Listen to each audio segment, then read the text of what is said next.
سب سے پہلے میں آج بنی گالہ میں خان صاحب کے گھر کے بالکل پہلو پہ جو یوتھ کے پریزیڈنٹ ہیں یہاں برکی صاحب ہیں اور ان کے ساتھ جتنے بھی اس طرف آپ دیکھ رہے ہیں جو کے پی کے سے مختلف اضلاع کے یوتھ کے آئی ایس ایف کے خان کے لیے جان دینے والے جس طرح ان کی حفاظت کے لیے یہاں پہ ڈیوٹی پہ مامور ہیں، تو انشاءاللہ تعالی جس شخصیت کا ایمان عقیدہ اس ملک کی حفاظت، اس ملک کی جو عزت اور سبز پاسپورٹ کی جو عزت اس نے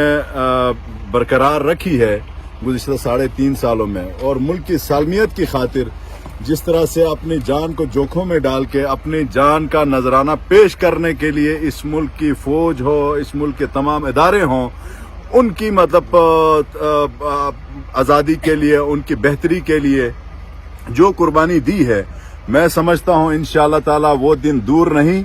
کچھ ہی ہفتے مہینے ہیں کہ انشاءاللہ عمران خان صاحب پھر وزیر اعظم پاکستان بنیں گے، اور یہ مہنگائی کا انشاءاللہ توڑ عمران خان صاحب ہی ہیں، کیونکہ انٹرنیشنل کمیونٹی صرف اس کے اوپر یقین رکھتی ہے ان کی لیڈرشپ کے اوپر، باقی تو سب کو پتا ہے وہ اپنے خزانوں کو بھرنے کے لیے، اپنی جائیدادوں کو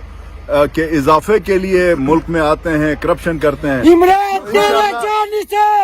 عمران تیرا جانی سے عمران تیرا جانی سے امریکہ کا جو ہے امریکہ کا جو ہے امریکی غلامی امریکی غلامی امریکی غلامی۔ میں ایک بات تمام پاکستانی جو قوم ہے اس کے لیے کہ آج تک ہم نے ہسٹری دیکھی بھی ہے، پڑھی بھی ہے کہ جو بھی گورنمنٹ چلی جاتی ہے یا جس کے ساتھ اس ملک میں رجیم چینج کا اس سے پہلے بھی ہوا ہے تو عوام اس سے دور بھاگتی رہی ہے۔ یہ واحد شخصیت ہے کہ حکومت سے نیچے آنے کے بعد عوام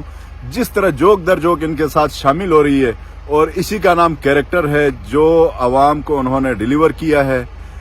شعور دیا ہے کہ آزاد قوم کس طرح سے بنتی ہے۔ تو میں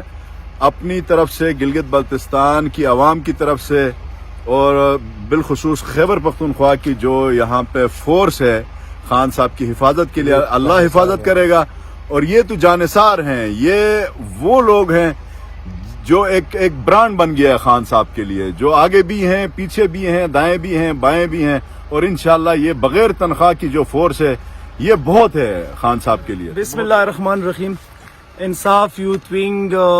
کے اندر ہم نے یہ جانثار عمران خان کی ایک فورس بنائی ہے۔ انصاف یوتھ ونگ نوجوانوں کے اوپر مشتمل ہے۔ مقصد اس کا یہ ہے کہ جیسے کہ آپ کو علم ہے کہ جو یہ امپورٹڈ حکومت بنی ہے اس کے اندر تو آلریڈی 70% کیبنٹ کے اندر لوگ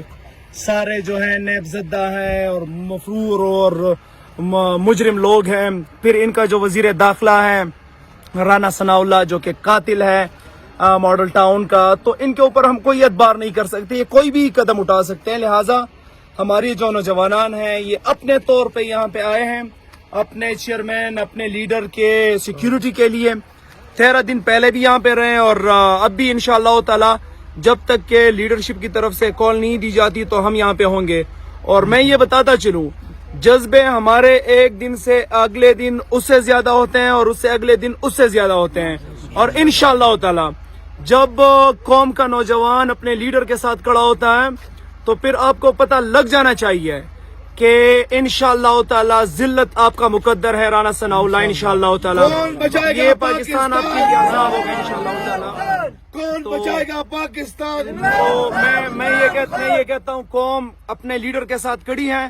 اور وہ دن دور نہیں ہے کہ جب انشاءاللہ تعالی آپ کو اس تخت سے گرائیں گے انشاءاللہ تعالی۔ بہت شکریہ۔ ہے حق ہمارا آزادی، ہے حق ہمارا آزادی، ہم چین کے لیں گے آزادی، تیرا باپ بھی دے گا آزادی، تیرا باپ بھی دے گا آزادی، شہباز بھی سن لے آزادی، سرداری بھی سن لے آزادی، مولانا بھی سن لے آزادی، واشنگٹن بھی سن لے آزادی، مودی بھی سن لے آزادی، للکار کے بولو آزادی، ہم چین کے لیں گے آزادی، ہے حق ہمارا آزادی، نعرہ تکبیر۔